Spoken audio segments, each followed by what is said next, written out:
मुझे फ़ख्र है अपने पाकिस्तानी होने पर, मुझे फ़ख्र है अपना बोल वाला होने पर। अस्सलाम वालेकुम, मैं हूं फैसल अजीज़ खान और आप देख रहे हैं पाकिस्तान न्यूज़ रूम।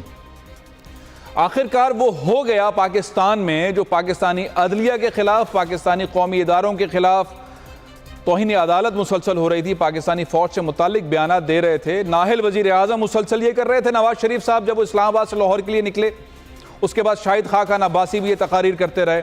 16 के करीब MNAs ये बातें करते रहे और पंजाब के वज़रा ये बातें करते रहे। उनके ख़िलाफ़ फ़ैसला आ गया। लाहौर हाई कोर्ट ने उन पर पाबंदी आयद कर दी है।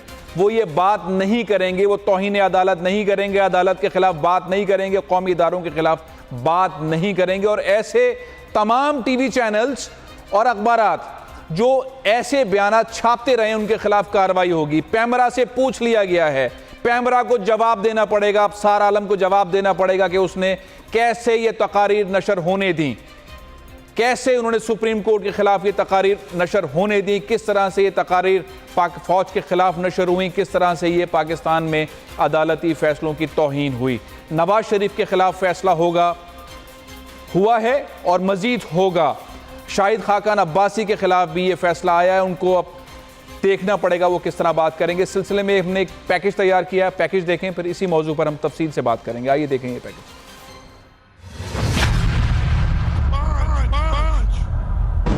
पांच लोगों ने मुझे करार दिया, क्या वो बिगाड़ दिया इस पाकिस्तान को, बर्बाद कर चुका हूं इस पाकिस्तान को, तबाह कर दिया इस पाकिस्तान को, लहूलुहान कर दिया पाकिस्तान को।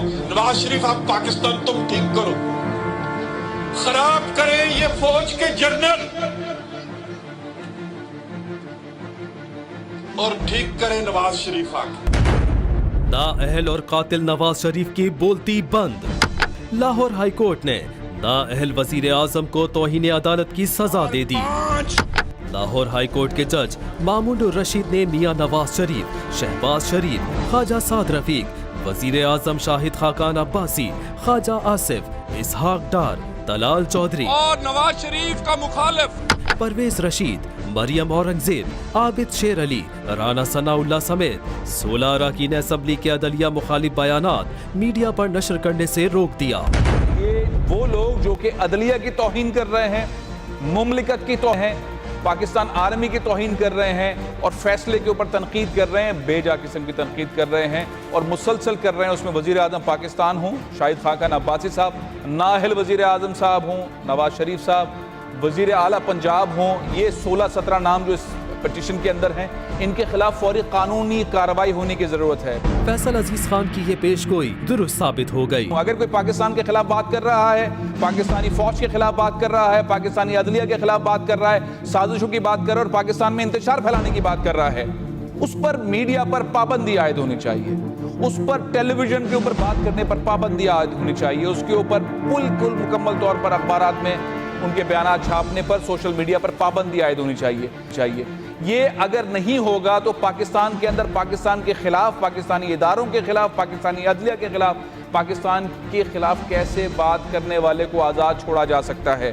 लाहौर हाई कोर्ट के जज जस्टिस मामून रशीद ने एडवोकेट अजहर सिद्दीक की दरखास्त पर अबूरी हुक्म सुनाते हुए पैमरा को हिदायत की कि पैमरा अदालती हुक्म पर फौरी अमल दरामद यकीनी बनाए। पांच लोगों ने मुझे करार दिया, क्या वो बिगाड़ दिया इस पाकिस्तान को, बर्बाद कर चुका हूं इस पाकिस्तान को।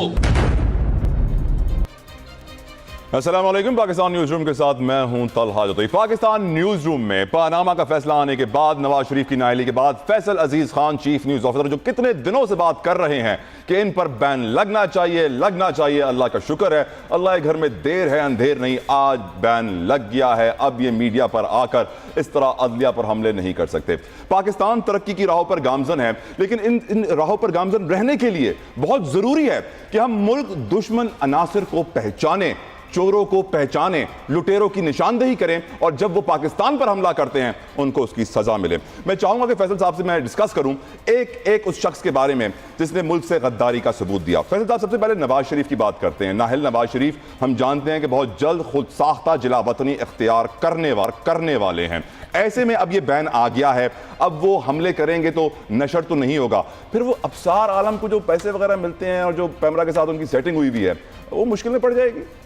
अफसार पे हम बाद में बात करेंगे। आखिर में अफसार पे बहुत उन्होंने किस तरह से गुलामी की है, किस तरह से उन्होंने बात की, इसके ऊपर हम बात करेंगे। लेकिन इससे ज़्यादा इंपॉर्टेंट बात यह है कि नवाज शरीफ ने जिस तरह से खिताबात फरमाए और उनके हमनवा जो उनके चेले थे, जो उनके गुल्लू बट थे, आप उनके अंदाज़े बयां देखें किस तरह से उन्होंने कौमी इदारों के खिलाफ बात की, किस तरह से उन्होंने सुप्रीम कोर्ट के जजेस के खिलाफ बात की। उससे पहले वो किस तरह से मुतनाज़ा बनाते रहे, ज्वाइंट इन्वेस्टिगेशन टीम के मेंबर्स को धमकाया, डराया, उनके बच्चों को डराया, धमकाया, किस तरह की तकारीर की नून के गुल्लू बटों ने। और मुसलसल ये करते रहे। पाकिस्तान में एक टीवी चैनल जियो मुसलसल नशर करता रहा और पूरे सरकारी सतह के ऊपर कोई ऐसे अहकाम जारी नहीं हुए। एक गुंडों का राज था और वो धमका रहे थे, डरा रहे थे। आखिरकार आज ये फैसला आ गया लाहौर हाई कोर्ट से और ये पाबंदी आयद हो गई है। नवाज शरीफ ने खिताब करना है कल अपने मनपसंद बुकला से लाहौर में। वो अदलिया के तौहीन करते आ रहे हैं, मुसलसल करते आ रहे हैं, सुप्रीम कोर्ट के 5 सीनियर जज साहिबान की तौहीन करते आ रहे हैं, उनका नाम ले लेके तौहीन करते आ रहे हैं, उनके रहनुमा तौहीन करते आ रहे हैं। क्या उनके खिलाफ कल एक्शन होगा? क्या ये तकारीर नशर होंगी? ये एक बहुत बड़ा क्वेश्चन मार्क है। मैं चाहूँगा तलहा कि हमारे साथ एक पाकिस्तान के बड़े माहिर कानून दान रिजवान अब्बासी साहब, उनसे इस फैसले के ऊपर तबसरा ले लेते हैं। रिजवान अब्बासी साहब, आपके पास मेरी आवाज़ आ रही है? जी बिल्कुल आ रही है जी। आप क्या कहेंगे रिजवान अब्बासी साहब? आप पाकिस्तान में जो भी आईनी मामलात होते हैं उसके ऊपर मुसलसल तज्जिया देते हैं, ये एक बड़ा फैसला है पाकिस्तान की तारीख में, किस नज़र से देखेंगे आप लाहौर हाई कोर्ट के इस फैसले को? देखिए, बहुत अच्छा फैसला है। वैसे भी अगर आप किसी भी सिविलाइज सोसाइटी में देख लें या जहाँ पे आप ये क्लेम करते हैं कि यहाँ पे आइन की या कानून की हुक्मरानी है, तो अदालतों को जो है इस तरह कंट्रोवर्शियल कहीं भी नहीं बनाया जाता, और वो भी जाती मुफाद के लिए किसी को। ये बड़ी एक कंडेमनेबल सिचुएशन थी और बड़ी डिस्गस्टिंग किस्म की सिचुएशन थी कि जब एक शख्स जो है जो कि 4 साल हुक्मरान रहा और जब ये तमाम चीजें सामने आ गई, पनामा की सूरत में एक चीज सामने आ गई और उसके बाद जब प्रोब हुआ तो और बहुत सारी चीजें सामने आने के बाद सुप्रीम कोर्ट ऑफ पाकिस्तान ने कहा कि नहीं, ये मामलात नैब के पास जाने चाहिए। और इस झूठ की वजह से ये जो है ये डिस्क्वालीफाई होते हैं, क्योंकि आर्टिकल 62 और 63 जो है कॉन्स्टिट्यूशन के वो बड़े क्लियर हैं। और आप उन जजेस को मिलाइन करना शुरू कर दें जब वो देखें, आपको इख्तलाफ अगर आप किसी की जजमेंट से करते हैं तो उस इख्तलाफ होता है इन फॉर्म ऑफ अपील या इन फॉर्म ऑफ रिव्यू। तो आपने अपना इख्तलाफ जो है वो in form of review file कर दिया वहां पे सुप्रीम कोर्ट ऑफ पाकिस्तान में, लेकिन किसी का नाम लेके किसी इदारे की इस तरीके से तस्दीक करना, और ये सारा ये बहुत कंडेमनेबल था, जिसमें शुरू से ही मेरे ख्याल से इनके खिलाफ कंटेम्प्ट प्रोसीडिंग्स इनिशिएट हो जानी चाहिए थी। लेकिन अगर कंटेम्प्ट, एक दूसरा क्वेश्चन ये आता है कि जहां पे वो लोगों के सामने जजेस की इस तरीके से मिलाइन कर रहे हैं एक इदारे को, और बहुत अच्छे हमारे जो जजेस हैं उनको मिलाइन करे थे, तो जहां पे अगर वहां पे उस स्टेज पे अगर कंटेम्प्ट प्रोसीडिंग्स इनिशिएट हो जाती इनके खिलाफ, तो फिर ये और ज्यादा रोना रोते और लोगों के सामने कहते कि देखें, हम नहीं कहते थे कि ये पर्सनल है और फलां है, और इस किस्म की जो है अपनी पिक्चर वो ज्यादा मजलूम बनने की कोशिश करते। तो इस इवेंचुअलिटी में लाहौर हाई कोर्ट ने बहुत अच्छा फैसला किया और पेमरा को ये कहा कि आप अपने कोड ऑफ कंडक्ट के मुताबिक ये चीजें देखें, और ये चीजें, इन चीजों को पब्लिक नहीं होना चाहिए। लोगों को एतमाद होना चाहिए अपने इदारों के ऊपर, और ये नहीं होता कि जब किसी के खिलाफ फैसला आ जाए तो वो इदारों को मिलाइन करना शुरू कर दे, वो जुडिशरी को मिलाइन करना शुरू कर दे। सवाल ये खड़ा होता है कि मुस्लिम लीग नून के जो गुल्लू भट्ट हैं, जो मुसलसल ये बात करते आ रहे हैं, उनके MNAs, उनके वुज़रा, और मुसलसल तौहीन करते हैं। आपने ज़ाहिर के फैसले की बात कर दी। अब अगर खिलाफ वर्जी होती है तो क्या होगा इनके खिलाफ, और क्या होगा पैमरा के खिलाफ, पैमरा के सरबराह के खिलाफ? जो वैसे तो देखें, इस बात के लिए किसी किस्म के ऑर्डर की जरूरत नहीं थी। ये तो ऑर्डर हो गया ना, एक बड़ी बात हो गई कि कोर्ट ने, हाई कोर्ट ने ये ऑब्जर्व किया कि वाकई ये तौहीन, ये इस किस्म का सिलसिला एक जारी है, एक कंपेन स्टार्ट कर दी गई है और नाम ले लेके और ऐसी मज़ाक़ खेज किस्म की बातें की जा रही हैं, तो ऑर्डर हो गया। मैं कहता हूं कि अगर ये ऑर्डर ना भी हो और फिर भी कोई किसी जज को इस तरह मिलाइन करने की कोशिश करे और वो जुडिशियल सिस्टम के ऊपर डायरेक्टली या इनडायरेक्टली किसी भी तरीके से असरअंदाज होने की कोशिश करे, तो वो तौहीन अदालत है, वो अदालत की तौहीन है। इस ऑर्डर के अलावा भी अब तो ऑर्डर आ गया है, लेकिन ये ना होता तब भी उनके खिलाफ कंटेम्प्ट प्रोसीडिंग हो सकती थी, लेकिन अब क्योंकि ऑर्डर आ गया तो अब ज्यादा फोर्सफुली बेहतर तरीके से अगर कोई शख्स, कोई इदारा, कोई पैमरा, कोई वजीर, जो भी हो, अगर वो इसकी तौहीन, इस ऑर्डर को ओबे नहीं करेगा तो प्रॉपर कंटेम्प्ट प्रोसीडिंग उसके खिलाफ इनिशिएट होगी और ये डबल कंटेम्प्ट होगी कि एक वो जज को मिलाइन कर रहे हैं और उसके साथ साथ जो है ऑर्डर को जो है ब्लेटेंटली वायलेट कर रहे हैं। तो ये तो बहुत बहुत शुक्रिया अब्बासी साहब, बहुत बहुत शुक्रिया। यानी कि इस फैसले की जरूरत नहीं थी, रिजवान अब्बासी साहब ने कहा, लेकिन ये फैसला आ गया है तो इंतहाई इंपॉर्टेंट हो गया। अब खिलाफ वर्जी करेंगे या नहीं करेंगे? मुझे ऐसा लगता है कि नून लीग ने तय किया हुआ है कि पाकिस्तान में इंतशार होना है।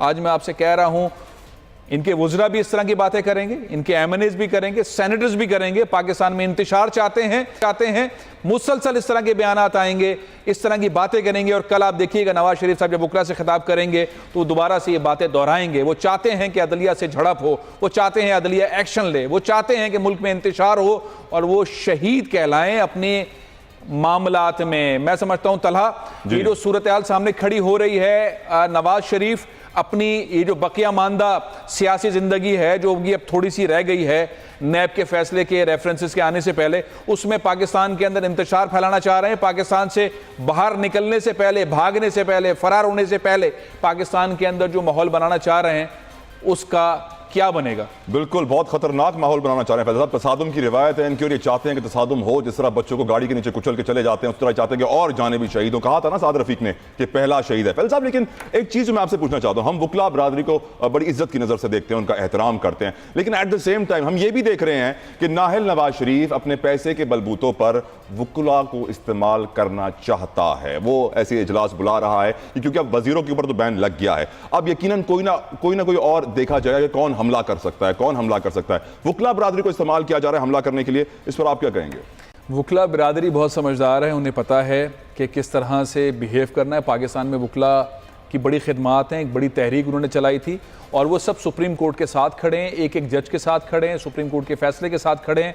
इसमें कोई वकील तो नहीं आ सकता, इसमें काला कोट पहनकर गुल्लू बटा सकते हैं, नून के लोग आ सकते हैं और वो दोबारा से इंतशार की तरफ ले जाएंगे। कोई ऐसा पढ़ा लिखा समझदार आप चेहरा नहीं देखेंगे, कोई अच्छा सीनियर वकील नहीं देखेंगे जो नून के साथ, और ऐसा नजर भी नहीं आता, ऐसा माहौल भी नहीं है। लेकिन बहरहाल एक चीज बिल्कुल क्लियरिटी से नजर आ रही है कि नवाज शरीफ साहब पाकिस्तान के अंदर इंतशार चाहते हैं, इदारों से लड़ाई चाहते हैं, इदारों के खिलाफ बात कर रहे हैं। ये फैसला आया है, उन पर पाबंदी आयद हुई है।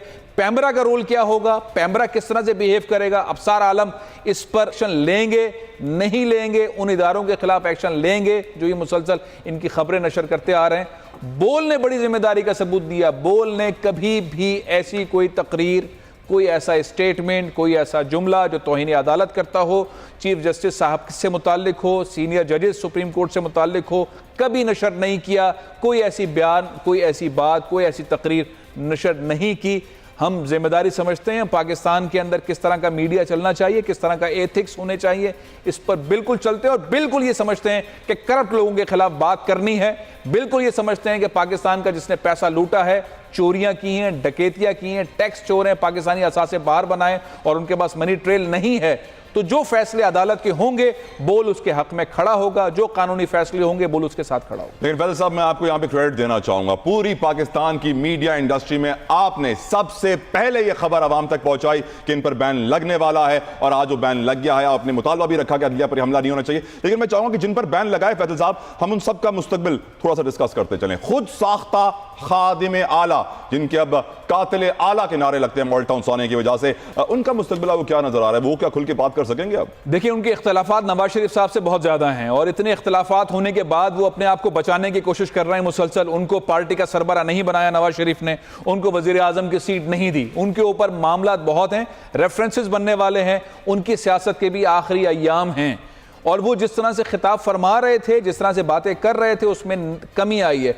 उन्होंने अपने एक साहबजादे को उसकी फैमिली के साथ फरार करवा दिया है, हमजा शहबाज शरीफ को फरार करवा दिया और साहबजादे भी उनके फरार हो जाएंगे। उनके इंटरेस्ट पाकिस्तान में ऐसे नजर नहीं आते।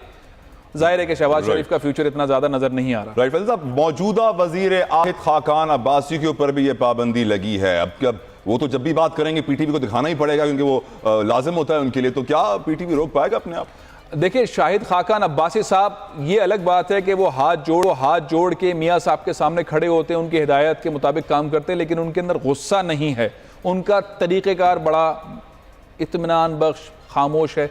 वो ज़रूर फाउल खेलेंगे, ज़रूर ऐसी बात कहेंगे, कोई ना कोई ऐसी बात ज़रूर कहेंगे। ज़ाहिर है उनके ऊपर दबाव है नवाज शरीफ साहब का, उन्हें करना पड़ेगा, लेकिन जिस अंदाज से वो बिहेव कर रहे हैं, यानी कि डोनाल्ड ट्रंप के बयान के ऊपर उन्होंने अब तक कोई ऐसी बात नहीं कही है, ना उन्होंने तलब किया है अमेरिकन एम्बेसडर को, ना उन्होंने कोई ऐसी बात की है, तो वो मामलात में बहुत सुस्त किस्म के हैं, उनके अपने मामलात हैं, किस तरह से समझाते हैं। लेकिन बहरहाल अगर उन्होंने तकरीर की और पीटीवी ने नशर की या जियो ने नशर की तो जाहिर है तौहीन अदालत होगा, और तौहीन अदालत अगर वजीर आजम के खिलाफ होगा तो फिर जाहिर है फिर सजा तो जरूर होगी। बिल्कुल फैसल साहब, विफाकी वजीर होते हैं, सूबाई वजीर होते हैं, कुछ गुल्लू वजीरों की बात करते हैं। ख्वाजा साद रफीक फैसल साहब, वो तो हमेशा से बबांगे दोहल, सोचते भी नहीं है बोलने क्या जा रहे हैं, कहते हैं ना थिंक बिफोर यू स्पीक, वो सोचते ही नहीं है कि बोलने क्या जा रहे हैं और बोल देते हैं। उनका क्या मुस्तकबिल है? मेरा ख्याल है कि इस वक्त जो नई लीडरशिप है, क्योंकि एक पुरानी लीडरशिप थी जो सुप्रीम कोर्ट के बाहर आके बोला करती थी, वो खामोश हैं, दूर हो गए। उनका नाम है इस फैसले के अंदर, उन्होंने इख्तलाफ राय रखा,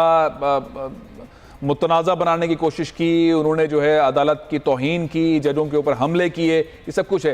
लेकिन ख्वाजा साद रफीक साहब एक थोड़ा सा एक स्पेस लेते हैं और इस अंदाज से गुफ्तगू करते हैं।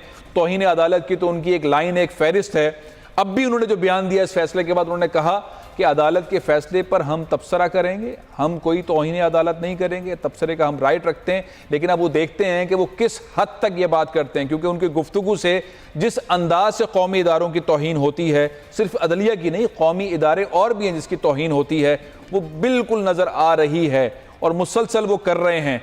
कहाँ उनके किस बयान को उठा के कोर्ट में ले जाया जाए और उनके ऊपर उनके ऊपर फैसला आए, इसके चांसेस भी हैं। साहब, समदी इसाक डार का क्या होगा?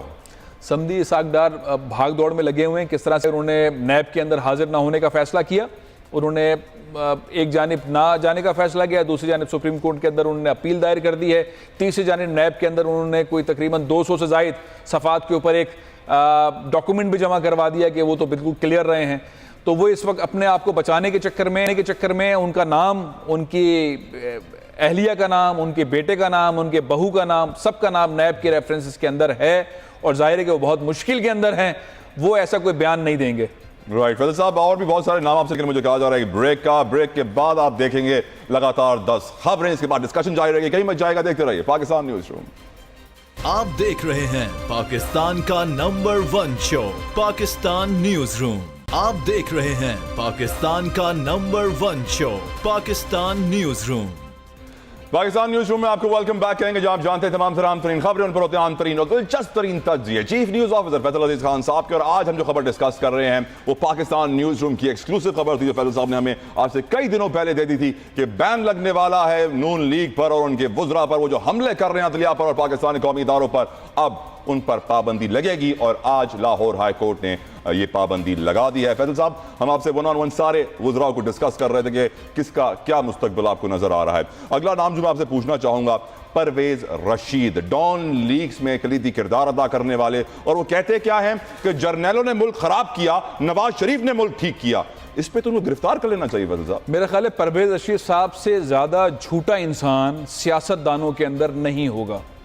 परवेज रशीद साहब जिस तरह की बात करते हैं, कौम के अंदर एक इंतशार पैदा करने की बात करते हैं। जब भी वो उन्होंने कोई किरदार अदा किया है, पाकिस्तान फौज के खिलाफ बात की है, बहुत खुल के बात करते हैं पाकिस्तान फौज के खिलाफ। हर लम्हा वो ज़ाया नहीं करते जब उनको बात करनी हो। और मैं समझता हूँ कि पाकिस्तानी फ़ौज से, जवान से पाकिस्तानी कौम बहुत मोहब्बत करती है। यही वजह है कि कौम परवेज़ रशीद से नफरत करती है। बिल्कुल। ये मुतालबा बढ़ता जा रहा है कि डॉन लीग्स की रिपोर्ट सामने आए और उसमें परवेज़ रशीद का जो किरदार है वो सामने आए। इनके ऊपर तो ताहयात सियासत पे पाबंदी होनी चाहिए। ऐसे अशखास के ऊपर जो पाकिस्तान में पाकिस्तानी इदारों के खिलाफ बात करते हैं उनको तो गिरफ्तार होना चाहिए। और डॉन लीग्स वाला मामला इन्हीं के गिर्द घूमता रहा है। ये इन्होंने अपने आप को क्लियर करने की कोशिश की कि मुझसे GIT बनने से पहले मुझे यूं कर दिया था, फलानी कमेटी बनने से पहले मुझे हटा दिया था और मेरी वजारत वापस ले ली थी। लेकिन सब जानते हैं, जिनको पता है वो जानते हैं परवेज़ रशीद साहब आपका क्या किरदार रहा है। और अभी भी जो आप जिस तरह की गुफ्तगू फरमा रहे हैं ये मेरा ख्याल है आपके लिए बेहतर नहीं है। और कौम जो जज्बात आपसे मुताल्लिक रखती है इसका भी आपको अंदाज़ा है। जहाँ आप जाते हैं आपसे जो सवालात हो रहे हैं, जिस तरह आपको रोका जा रहा है, आपको अंदाजा है आपकी पाकिस्तानी कौम में कितनी इज्जत है। बिल्कुल फैसल साहब, गुल्लू भट्टो का सरदार राउल्लाह, फैसल साहब उसके बारे में आप क्या कहेंगे? वो मूंछों पे ज्यादा जोर देते हैं, अमन मान की सूरत हाल पे जोर देते ही नहीं, ऑपरेशन कराते ही नहीं है अपने सूबे में। उनका मुस्तकबिल क्या देख रहे हैं आप? मेरा ख्याल ये है कि राना सनाउल्लाह साहब बहुत बुरी तरह फंसे हुए हैं। मॉडल टाउन वाले मामले के अंदर बहुत बुरी तरह फंसे हुए हैं। उनके अहकामात के तहत 14 पाकिस्तानियों की जान गई थी। तारिकुल कादरी साहब ईद के बाद आके दोबारा से वही तहरीक शुरू करेंगे और ज़ाहिर है कि सब डिमांड कर रहे हैं कि रिपोर्ट सामने पेश की जाए। जो वो गुफ्तगू कर रहे हैं उस गुफ्तगू से उनका कोई लेना देना नहीं है और बुरी तरह फंसे हुए हैं और इस तरह के बयानात देकर वो अपने आप को और फंसा लेंगे। मैं समझता हूँ कि लोग उनके बारे में जो राय रखते हैं वो सभी को अंदाज़ा है। कोई ऐसी मीठी बात उनके मुंह से नहीं निकलती पाकिस्तानियों के लिए, पाकिस्तानी कौम के लिए, पाकिस्तानी इदारों के लिए, पाकिस्तानी अदलिया के लिए, पाकिस्तानी फ़ौज के लिए। तो अब वो जिस तरह के वज़ीर हैं आप अंदाज़ा लगा लीजिए। साहब सुप्रीम कोर्ट के बाहर मैं मौजूद था जब नवाज शरीफ को नाअहल करार दिया गया था। आंसू आ गए थे मरियम औरंगजेब की आंखों में। कुछ लोग उन्हें मगरमच्छ के आंसू कह रहे थे, आप क्या कहेंगे? नहीं, जज्बात होते हैं, अपने कायद से मोहब्बत करती हैं वो और ज़्यादा मोहब्बत करनी चाहिए। लेकिन कायद के ख़िलाफ़ फ़ैसला आ गया, आंसू तो आने थे। उनकी वजारत चली गई थी, बाद में नए वज़ीर आए, उन्होंने दोबारा वज़ीर रख लिया है। जज्बात होते हैं, हर कारकुन का अपने लीडर से, अपने कायद से लगाव होता है, मोहब्बत होती है, एहतराम होता है। तो उनका भी था, उनका भी है, उनका रहना चाहिए। लेकिन बहरहाल उन्हें ये मालूम होना चाहिए कि उनके कायद, उनके रहबर नाअहल इस बात पे हुए हैं कि वो झूठ बोलते थे, जाली कागजात दिए, मनी ट्रेल साबित नहीं कर सके और करप्शन के अंदर मुलव्विस हैं। पाकिस्तान के बाहर उनके असासे हैं, ये उन्हें मालूम होना चाहिए। और जिस वक्त उन्हें सच्चाई से मालूम हो जाएगा वो मेरा ख्याल है मुस्लिम लीग नून छोड़कर किसी अच्छी पार्टी को ज्वाइन कर लेंगे। राइट फैसल साहब, सबसे गंदी ज़बान नून लीग में जिसकी है, जिसको तमीज़ नहीं है बात करने के लिए, सारे सियासतदान यही कहते हैं कि इस मस्करे को कहाँ ले आए हैं, आबिद शेर अली। मेरा ख्याल है कि नो कमेंट्स। जिस तरह की गुफ्तगू करते हैं Exactly. उनका अंदाज़ा है। और जब मुस्लिम लीग नवाज के अंदर शरीफ नहीं होंगे तो आबिद भी नहीं होंगे। बिल्कुल फैसल साहब, बड़ी अजीब सी बात है। हर पाकिस्तानी आज ये सोच रहा होगा कि हमारे वजीर आजम, मौजूदा वजीर आजम शायद खाकान अब्बासी, वफाकी वजीर दिफा, वफाकी वजीर रेलवे, पूरी कैबिनेट तकरीबन के ऊपर बैन लगाया गया अदालत की जानिब से। एज ए पाकिस्तानी काफ़ी अफसोस हो रहा है मुझे कि हमारी काबीना पे, हमारे वजीर आजम पे इस तरह का बैन लग रहा है, जो कि लगना नहीं चाहिए था, ये स्टेज आना नहीं चाहिए था, लेकिन अब आ गया है। तो हमें क्या लाहेअमल इख्तियार करना चाहिए? सर, पूरी पाकिस्तानी कौम को, सारे मुस्लिम लीग नून के रहनुमाओं को, कारकुनों को, जो दिल से ये चाहते हैं, हमें पता है दिल से चाहते हैं, राब्ता करते हैं, बात करते हैं, इन तमाम 16 के 16 लोगों को मुतालबा करना चाहिए कि इनको अपनी वजारतें छोड़ देनी चाहिए। इनको अपने जो सरकारी मनसब है उनसे इस्तीफा दे देना चाहिए, इंक्लूडिंग शाहिद खाकान अब्बासी साहब। अगर अदालत का फैसला आपके खिलाफ आया है, आप तौहीन अदालत में मुलव्विस रहे हैं, आपको ओहदा छोड़ देना चाहिए। और न सिर्फ उन्हें बल्कि वज़ीर ख़जाना को, वज़ीर दिफा को, वज़ीर ख़ारजा को, वज़ीर रेलवे को, इन तमाम लोगों को इस्तीफ़ा देना चाहिए। मुस्लिम लीग नून के पास और अच्छे लोग हैं, काबिल लोग हैं, उन्हें आना चाहिए। क्योंकि जब ये बात करेंगे तो ये बात किए रह नहीं सकते। इनके, जिसे कहते हैं ना कि इनके दिमाग के अंदर आईसी लगी हुई है, एक कैशे के अंदर एक मेमोरी है जिसमें इन्होंने तौहीन अदालत करना है, इन्होंने अदालत की तौहीन करनी है, इन्होंने कौमी इदारों की तौहीन करी है। उनको असाइनमेंट भी यही मिला हुआ है नवाज शरीफ साहब की जानिब से कि इंतशार फैलाओ और ये साबित करो कि हम मासूम है। झूठ इतना बोलो और इस तरह से झूठ बोलो कि लगे कि ये सच है। अल्लाह के फजलो करम से इतना माशाल्लाह से ये तमाम लोग अल्लाह के फजलो करम से झूठ बोलते हैं कि वो ऐसा लगता है कि सच है। लेकिन सच ये है कि सुप्रीम कोर्ट ने झूठ बोलने, जाली कागजात पेश करने, अकामा रखने और मनी ट्रेल ना पेश करने के इल्ज़ाम में इन्हें नाअहल करार दिया है नवाज शरीफ साहब को, और ताहयात इनके ऊपर पाबंदी आयद की है। नैब के रेफरेंसेस बन रहे हैं, 15 दिन बाकी रह गए हैं, रेफरेंसेस बन रहे हैं। हकीकत यह है कि मियाँ साहब कोशिश कर रहे हैं आइंदा 24 घंटे में 48 घंटे में पाकिस्तान से फ़रार होने की, और ये सारा इंतशार जो फैलाया जा रहा है, ये सारा इंतशार जो गुल्लू भट्ट हैं इनकी काबीना के अंदर और उनके रहनुमा जो फैला रहे हैं, वो सिर्फ इसलिए कि माहौल ऐसा बनाया जाए जिसमें खामोशी से मियाँ साहब निकल जाए, एक एक करके और निकल जाएं। कोई यहाँ रहना नहीं चाहता, सबके असासे बाहर हैं, सबके कारोबार बाहर हैं, सबके पैसा बाहर है। पाकिस्तान में सिर्फ और सिर्फ ये लोग हुकूमत करने के लिए आ रहे हैं। पहले तब नाहल नवाज शरीफ एक और ड्रामा कर रहे हैं, वो ये कर रहे हैं कि उन्होंने पार्टी का सदर तो सरदार याकूब नसर को बना दिया है, लेकिन सदारत जितने भी इजलासों की होती है नाहल नवाज शरीफ खुद करते हैं। क्या इसके ऊपर कोई कार्रवाई उनके खिलाफ हो सकती है? देखिए, ये तो अब जाहिर है कि क्या कार्रवाई, किस किस चीज़ पे कार्रवाई करेंगे। अब चंद दिन रह गए हैं उनके पाकिस्तान में, जाहिर है उनकी अहलिया की तबीयत ठीक नहीं है, और खाविन को अपनी अहलिया के पास होना चाहिए। हर माँ, हर बीवी, हर शौहर सब यही चाहते हैं कि जब अहलिया की तबीयत ख़राब हो तो उनके हस्बैंड उनके पास हों। तो इसके ऊपर तो हर आदमी कह रहा है कि अल्लाह ताला उनकी अहलिया को जल्द अज जल्द जो है वो सेहतियाब करे। लेकिन सवाल यहाँ पे बार बार उठता है तलहा कि जब 34 साल तक आपने पाकिस्तान में हुकूमत की, वज़ीर आज़म रहे, वज़ीर ख़जाना रहे पंजाब के, सब कुछ किया, तो एक अस्पताल तो बना लेते जहाँ अपना इलाज करवा सकते। एक ऐसा अस्पताल तो होता जब बेगम साहिबा का इलाज हो जाता। कल तो मुझे ये कहना पड़ा, आज दोबारा से दोहरा देता हूँ, लोगों ने बहुत अप्रिशिएट किया इस बात को, लेकिन लोगों की दिल की बात है इसलिए दोहरा रहा हूँ कि एक शौकत खानम हॉस्पिटल बना है ना कैंसर का, बेगम साहिबा का इलाज वहीं करवा लेते। क्या बुराई है इसके अंदर? लेकिन वतन में तो होती, लगता तो सही पाकिस्तानी हैं, लगता तो सही पाकिस्तान के अंदर इलाज करा सकते हैं, पाकिस्तान में कोई अस्पताल है, ऐसे ही करवा लेते। लेकिन अब जाहिर है कि जिस तरह से बाईपास करवाया था और 5 दिन के बाद तशरीफ़ लाए थे मियाँ साहब बाहर अस्पताल के, हाथ उठा के उन्होंने कहा मेरी तबीयत ठीक है, सारे डॉक्टर गिर पड़े थे। उन्होंने कहा था कि बाईपास होता है, सब कुछ खुल जाता है, अब हाथ नहीं उठा सकते।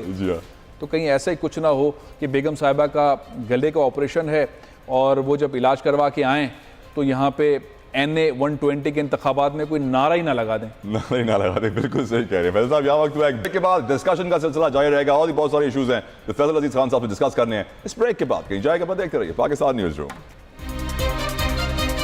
पाकिस्तान का number 1 show Pakistan news room. आप देख रहे हैं पाकिस्तान का number 1 show Pakistan news room. Pakistan news room में आपको वेलकम बैक कहेंगे। आज जो खबर हम डिस्कस कर रहे हैं वो हमने आपको 20 रोज पहले ही दे दी थी। फैसल अजीज खान साहब की एक्सक्लूसिव खबर थी कि बैन लगने वाला है वजीरों पर, वजीर आजम पर और मुस्लिम लीग नून की क़यादत पर, और आज लाहौर हाई कोर्ट ने वही कर दिया। उसी खबर को तफसीलन हम डिस्कस करेंगे। रुक करेंगे अपने पैनल की जानिब। शाहिद जतोई साहब, आप क्या कहेंगे इस पूरी सूरत हाल पर? जी तलहा साहब, फैसल साहब, अदालतों के फैसलों पे तबसरा हो सकता है, लेकिन उसमें कानून के दायरे में रहकर तबसरा हो सकता है, और ये भी ख्याल रखना पड़ता है कि अदालतों का तकद्दुस भी बरकरार रहे। आप तबसरा ज़रूर कर सकते हैं, लेकिन मुस्लिम लीग नून की क़यादत जिस तरह तबसरा कर रही थी, वो खुल्लम खुला अदालतों पे इल्ज़ाम लगा रही थी कि ये साजिश हुई है, ये किसी दबाव के तहत फ़ैसला किया गया है। ना सिर्फ अदालतों को मोरद इल्ज़ाम ठहराया गया साजिश का, बल्कि दीगर इदारों को भी पर भी इल्ज़ामात दिए गए कि वो भी उन्होंने भी अदालतों पर दबाव डाला है। मैं तारीख़ की एक मिसाल आपके सामने पेश करना चाहता हूँ। मोहतरमा बेनज़ीर भुट्टो के ख़िलाफ़ एक फ़ैसला आया था, उस फ़ैसले पे वो खामोश रही थी। उन्होंने एक टेलीफोन रिकॉर्ड हासिल किया और उसकी ख़बर ब्रेक कराई। पता चला कि जस्टिस क़य्यूम को किसी की तरफ से कहा गया था कि बेनज़ीर भुट्टो के ख़िलाफ़ फ़ैसला दिया जाए। वो ख़बर ब्रेक हुई, पूरी दुनिया में ब्रेक हुई, और पहली दफ़ा ये मालूम हुआ कि किसी जज ने किसी दबाव के तहत फ़ैसला किया है, और वो दबाव किसी और की तरफ से नहीं था, मुस्लिम लीग नून की क़यादत की तरफ से था, किसी और की तरफ से नहीं था। आज अगर ये अदालतों पे इल्ज़ाम लगा रहे हैं तो इनके पास कोई सबूत नहीं है। मैं समझता हूँ लाहौर हाई कोर्ट का फ़ैसला बिल्कुल मुनासिब है, और बिल्कुल ये सिर्फ पाबंदी इन 16 अफराद पे नहीं होनी चाहिए, बल्कि हर उस शख्स पे होनी चाहिए जो अदालतों पे गलत इल्ज़ाम लगाए या अदालतों को ये कहे कि ये फ़ैसले किसी और वजह से करते हैं या किसी दबाव के तहत करते हैं। फैसल साहब, ये फ़ैसला जो आज लाहौर हाई कोर्ट का आया है, इसके दूर असरात होंगे, और मेरे ख्याल में आप मुझसे इत्तेफाक करेंगे कि इस फैसले का इतलाक सिर्फ 16 अफराद पर नहीं, हम पर भी है, मीडिया पर भी है और दीगर लोगों पर भी है। क्या ख्याल है आपका? मेरा ख्याल है बात तो फैसले की नहीं थी, ये तो अंडरस्टूड बात है कि हमें तौहीन अदालत नहीं करनी, हमें जज साहिबान का, उनके तक़द्दुस का, अदालत के तक़द्दुस का एहतराम करना है। लेकिन ये आम लोग नहीं थे जिन्होंने तौहीन की है, ये वज़रा हैं, ये MNA हैं, ये वज़ीर आज़म रहे हैं, ये वज़ीर आज़म हैं, इसलिए फ़ैसला आना पड़ा है। शाहिद साहब, अफसोस की बात है, एहतराम जिन लोगों को करना चाहिए, जो रोल मॉडल होते हैं, जिनको कौम फॉलो करती है, वही जब तौहीन अदालत करें, जब वो अपने ही जज साहिबान की तौहीन करें, जब वही अपने अदलिया के फ़ैसलों की तौहीन करें और सड़क पे खड़े होकर लोगों को गुमराह करें, इंतशार की बात करें, तो फिर तो जायज़ हो जाता है कि उनको फ़कत ब्रैकेट करके उन पर पाबंदी आयद की जाए। यही हुआ है सारे मामले में। क्या कहेंगे शोएब बर्नी साहब? फैसल साहब, आज लाहौर हाई कोर्ट का ऑर्डर तो सामने आ गया है, लेकिन ये तमाम वाज़ेह करता चलूँ जिन्होंने पाकिस्तान के आइन की वफादारी का हल्फ उठाया हुआ है, उसके बावजूद ये लोग रोज़ाना की बुनियाद में जब कातिल रैली चल रही थी लाहौर से इस्लामाबाद की जानिब, तो तौहीन अदालत कर रहे थे। ऐसी सूरत में इनके ख़िलाफ़ सिर्फ TV पे आने का मीडिया के ज़रिए पाबंदी नहीं होनी चाहिए, बल्कि इनको तो गिरफ़्तार किया जाना चाहिए जिन वज़रा ने तौहीन अदालत की है और वो ज़ाती तौर पे नवाज़ शरीफ के मुलाजिम बन के नवाज़ शरीफ को डिफेंड कर रहे थे, जिन्हें अदालत ने नाअहल किया है। ये तो ख़ुद बहुत बड़ी तौहीन अदालत सब कर बैठे हैं। आप क्या कहना चाहेंगे? मेरा ख्याल ये है कि अगले मरहले में जब ये तौहीन है, तो ये जो आपने बातें कही हैं गिरफ्तारी वाली, अब तो कौम को भी समझ आ गया है, बहुत अच्छी तरह समझ गए कि इंतशार कौन चाहता है, पाकिस्तान के हालात ख़राब कौन करना चाहता है, पाकिस्तानी इदारों की बात कौन नहीं मान रहा है, सुप्रीम कोर्ट के फैसले पे कौन अहकामात उस पर अमल दरामद नहीं कर रहा है, नैब के बुलाने पर कौन नहीं जा रहा है और मुल्क से फ़रार होने की कोशिश कौन कर रहा है। अब तमाम चीज़ें वाज़ेह हैं, अब क्लियरिटी के साथ हर पाकिस्तानी को पता है क्या सूरत हाल है। तो मेरा ज़ाती ख्याल ये है कि जैसे जैसे मामला आगे बढ़ेंगे और तौहीन अदालत दोबारा होगी तो कानून फिर सख्त हरकत में आएगा, मजबूर हो जाएगी पंजाब हुकूमत, मजबूर हो जाएगी वफाकी हुकूमत। शाह साहब, क्या कहेंगे आप इस सारे मामले पर? फैसल साहब, मामून रशीद साहब जस्टिस लाहौर हाई कोर्ट, उनके इस फैसले को पाकिस्तानी कौम ने बहुत सराहा है और उन्होंने जिस तरह से ये पाबंदी जो आयद की इन 16 पर, उसके लिए ये कि ये ऐन मुताबिक है, क्योंकि इन लोगों ने परवेज़ रशीद को देखें, उनके बयान को सुने कि तबाह किया, बर्बाद किया, मुल्क को लहू लहान कर दिया। और इसी तरह से जो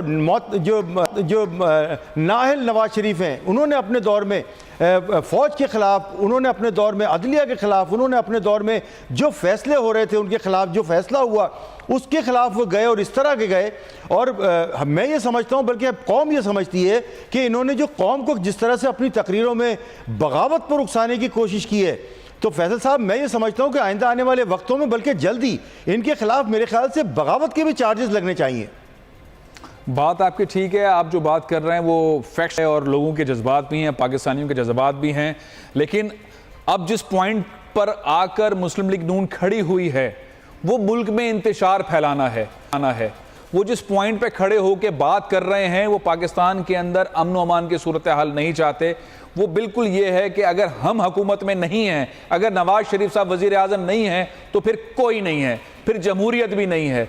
वो अपनी बादशाहत के सेटअप के तहत ही सब कुछ चाहते हैं, वो वरगला रहे हैं, उनके कहने पर सब लोग ये बातें कर रहे हैं। और पाकिस्तान में जो एक सिस्टम है, पाकिस्तान में जो निज़ाम है, जो आइन है, जो कानून है, उसकी मुसलसल खिलाफ वर्जी हो रही है। ये कैसे हुक्मरान हैं जो अपने ही एक इदारे को नहीं मानते, ये नैब को तस्लीम करने को तैयार नहीं हैं, ये नैब के पास नहीं जा रहे हैं। ना मियाँ साहब गए हैं, ना उनके साहबजादे दोनों पाकिस्तान नैब जा रहे हैं, ना इसाक डार नैब गए हैं, हीले बहाने कर रहे हैं। और सारी कौम को पता चल रहा है कि किस तरह से ये भाग रहे हैं, क्योंकि इनके पास कोई डॉक्यूमेंट नहीं है, कोई कागज़ नहीं है, ना ये ज्वाइंट इन्वेस्टिगेशन टीम के पास पेश कर सके, ना ये सुप्रीम कोर्ट में पेश कर सके। नैब में जाने का मतलब ये है कि ये गिरफ्तार होंगे, ये अंदर होंगे, इनके पास और कोई रास्ता नहीं। और सारी कौम समझ रही है कि किस तरह से, किस वजह से पाकिस्तान में इंतशार फैलाया जा रहा है। जी तला फैसल साहब बिल्कुल सही कह रहे हैं। मुस्लिम लीग नून का अपना नाम बदल लेना चाहिए, मुस्लिम लीग इंतशार, मुस्लिम लीग या मुस्लिम लीग तसादुम रखना चाहिए, क्योंकि डायरेक्शन उनकी है। फैसल साहब एक और बड़ी इंपॉर्टेंट न्यूज़ है, वकार यूनुस साहब ने, हमारे मुल्क के हीरो हैं, बहुत बड़े क्रिकेटर हैं, उन्होंने एक प्रेस कॉन्फ्रेंस की है। मैं चाहूँगा उन्होंने जो बात कही है उस पर एक नज़र डालते हैं, फिर फैसल साहब से गुफ्तगू करेंगे। इस पे गौर व फिक्र करनी चाहिए कि डोमेस्टिक क्रिकेट में उनको उतना मिले ताकि उनको इस तरह की लानत और इस तरह की लालच में ना आए। अनफॉर्चुनेट है कि जो हमारे प्लेयर पिछले PSL में जो एग्ज़िट किया उन्होंने बहुत टैलेंटेड थे, फ्यूचर बहुत लंबा था उनका। आई डोंट नो उसका भी रिज़ल्ट क्या आएगा या क्या आएगा ये नहीं मुझे मालूम है, लेकिन it was a very sad story जो हुआ। जी, आपने गुफ्तगू सुनी वकार यूनुस साहब की इंपॉर्टेंट प्रेस कॉन्फ्रेंस। फैसल साहब, डोमेस्टिक क्रिकेट को इम्प्रूव करना है। हम हमेशा से देखते आए हैं कि हमारे जो लोकल क्रिकेटर्स हैं वो हमेशा यही कहते हैं कि मेरिट का गला घोटा जा रहा है और पर्ची सिस्टम चल रहा है और जो अच्छा खेल रहा है उसको ऊपर आने की इजाज़त नहीं मिलती है और पैसे इतने कम देते हैं कि वो लालच की तरफ चले जाते हैं। वकार यूनुस यही कह रहे थे कि पैसे इतने दिए जाएं कि वो लालची ना बने। आप क्या कहेंगे इस पर? पहले तो मैं आपकी ना ख़बरों की बड़ी वो चॉइस के ऊपर बड़ा अप्रिशिएट करूँगा, क्योंकि एक तरफ लाहौर हाई कोर्ट ने पाबंदी आयद कर दी, आपने धुआंधार पूरा प्रोग्राम किया, उसके बाद अचानक से एक प्रेस कॉन्फ्रेंस आ गई वकार यूनुस साहब की और वो डोमेस्टिक क्रिकेट के ऊपर बात कर रहे थे। पाकिस्तान के हीरो हैं, पाकिस्तान की शान है, पाकिस्तान के कप्तान रहे हैं, पाकिस्तान के कोच रहे हैं, बड़ी खरी बातें करते हैं। नजम सेठी के ख़िलाफ़ बड़ी अच्छी बातें करते रहे हैं।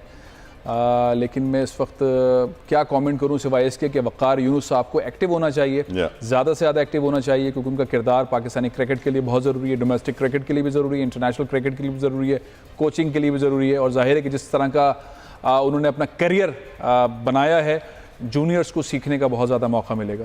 बिल्कुल सही कह रहे हैं फैसल साहब। हमारी टीम आपको जानते हैं हमेशा से दिलचस्प तरीन खबर हमने आपको अपने प्रोग्राम में पहले दिखाया था किस तरह भारतीय फौज की माएँ मोदी के मुंह पर थूक रही हैं, लेकिन अब हम आपके लिए खबर लाएं कि भारतीय फौज खुद मोदी के मुंह पर थूक रही है। तफसील इस ब्रेक के बाद कही जाएगा। मैं देखते रहिए पाकिस्तान न्यूज़ रूम। आप देख रहे हैं पाकिस्तान का number 1 show Pakistan news room. आप देख रहे हैं पाकिस्तान का number 1 show Pakistan news room. Pakistani electronic media का वो वाहिद प्रोग्राम पाकिस्तान न्यूज रूम जो भारत का असल मकरू चेहरा आपके सामने लेकर आता है, हकीकत और तमाम तर हकायक आपके सामने रखता है। और असलियत यह है कि भारत टूटने वाला है, भारतीय फौज तितर बितर हो चुकी है। दुनिया का सबसे बड़ा दहशतगर्द नरेंद्र सिंह मोदी और नवाज शरीफ का यार बहुत मुश्किलों में फंस गया है। हमने पहले आपको बताया गुमशुदगी के पोस्टर्स भी लग चुके हैं बॉम्बे में, और भी बहुत सारी अलहदगी पसंद तहरीकें चल रही हैं जिसमें खालिस्तान सर फहरिस्त है। लेकिन इस वक्त हम आपके लिए बड़ी एक्सक्लूसिव रिपोर्ट लाए हैं किस तरह भारतीय फौज खुद मोदी के मुंह पर थूक रही है। रिपोर्ट देखिए।